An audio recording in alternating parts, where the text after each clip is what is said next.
جی ہاں ناظرین، داعیہ اسلام حضرت مولانا کلیم صدیقی صاحب و حافظ ادریس قریشی صاحب و دیگر تمام حضرات کی لکھنؤ جیل سے ویڈیو کانفرنس کے ذریعے پیشی کے دوران ایڈوکیٹ اسامہ ندوی سے بات چیت کرتے ہوئے ساتھ میں تمام رفقا بھی دیکھے جا سکتے ہیں۔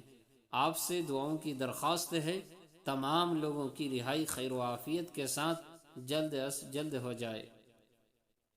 جی ہاں، مولانا کلیم صدیقی صاحب تبدیلی مذہب مقدمہ آج بتاریخ 22 فروری 2023 بروز بدھ تبدیلی مذہب مقدمہ میں جمعیت علماء ارشد مدنی قانونی امداد کمیٹی کی ایک اہم اور کامیاب پیروی۔ ملزم عرفان خواجہ خان مہاراشٹر کے بیڑ ضلع پرلی کا رہائشی ہے کی ضمانت سپریم کورٹ سے منظور۔ اس پر الزام تھا کہ وہ مولانا کلیم صدیقی، عمر گوتم، مفتی جہانگیر و دیگر کی اہمیہ پر گونگے بہروں کو اشاروں کے ذریعے اسلام قبول کرنے کے لیے مجبور کرتا تھا۔ بڑی تعداد میں جیلوں میں بے قصور نوجوانوں اپنی ناکردہ گناہوں کی سزا بھگت رہے ہیں۔